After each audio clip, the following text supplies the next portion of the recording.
Hey everybody, Steve Gamache here for Chef Knives to Go with another quick look product review. This is the Tsunehisa Aogami Super Sakura Kiritsuke 210mm knife.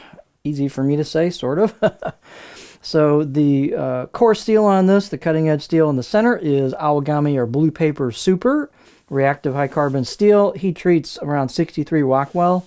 This core steel can get pretty hard, and it's got a good balance of edge retention and ease of sharpening. So it's got some additional alloys in it.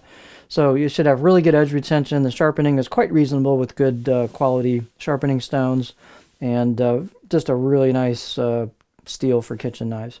What they've got is a soft stainless cladding on each side of that with a hammered or tsushime finish on it, and then some kind of what they call, they do it by sandblasting, I think, on this one, but it's like a frosted finish on it. You can see the core steel peeking out from the edge there. So it's a nice looking blade.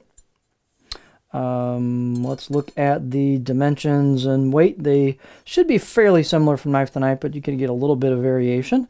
This particular one is 151 grams or 5.3 ounces.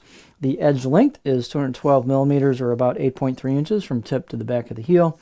And the overall length is about 14 inches, right on the money with this handle.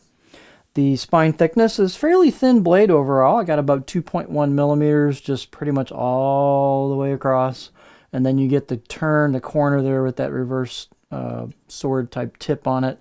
And then it gets pretty darn thin right at the edge.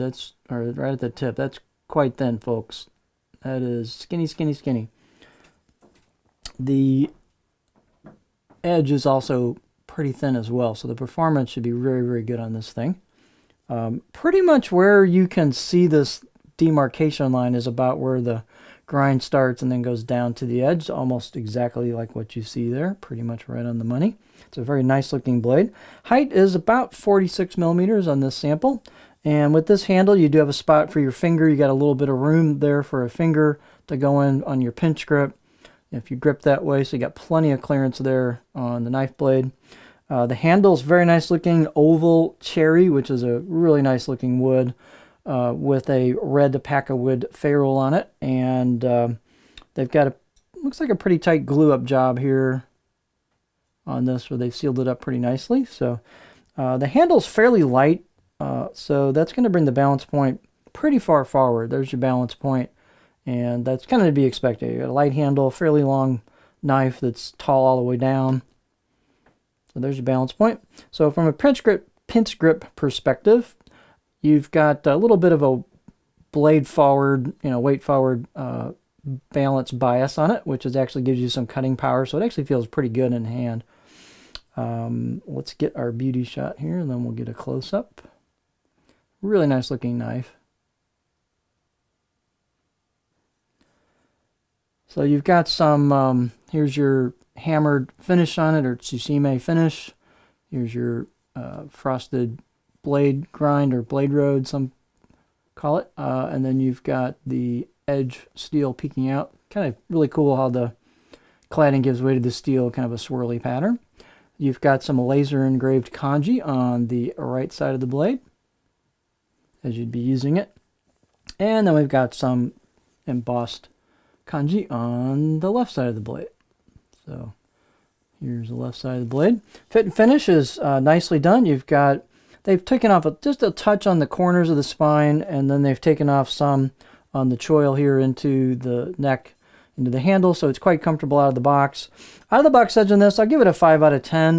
They are not bashful with their angle on this. You can see the size of the edge bevel right there. So Aogami Super can take a pretty steep edge depending on the steel, but they're not bashful with the angle. They've got it at a pretty low angle, pretty aggressive angle. So, but if you, the steel will pretty much get as sharp as your skills will allow. So, again, this one was about 5 out of 10, but a little bit of work on stones or maybe some stropping will have this thing shaving sharp in no time at all.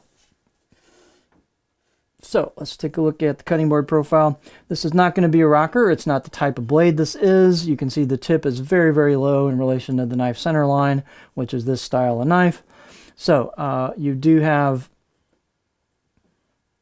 kind of a gentle belly to it all the way through. You've got This particular one has kind of a little bit of a hump right there. That could be tweaked if you wanted to, if you know how to do that, but kind of just gentle low belly. So this thing will chop, chop, chop all day long. This is not going to be a rocker. I'm getting the tip in here, but you can rock over small stuff. So this has enough belly towards the tip, and the way they finish the tip off to bring it up just a little bit, you can rock over small stuff with this, not a problem. Definitely push-pull cuts, glide cuts, chopping, tip draws are awesome on this because you don't have to lift the handle very high. So pretty cool shape, and just a little different characteristics to it. You got a nice tip on there to get detail work if you need to do things like take the ribs out of, let's say, bell peppers or things like that. So there's you got a tip that you can do some detail work on. So really cool blade. The package looks neat. It's got great steel. It's stainless cladding, so it's easier to care for. You just have to worry about. I'm looking at the spine. It looks like the cladding does cover the spine. Sometimes the 3 layers show there, but it looks like that covers that. So you really just have to kind of worry about the edge in terms of corrosion. So this is the Tsunehisa Aogami Super Sakura Kiritsuke 210mm knife from Chef Knives to Go.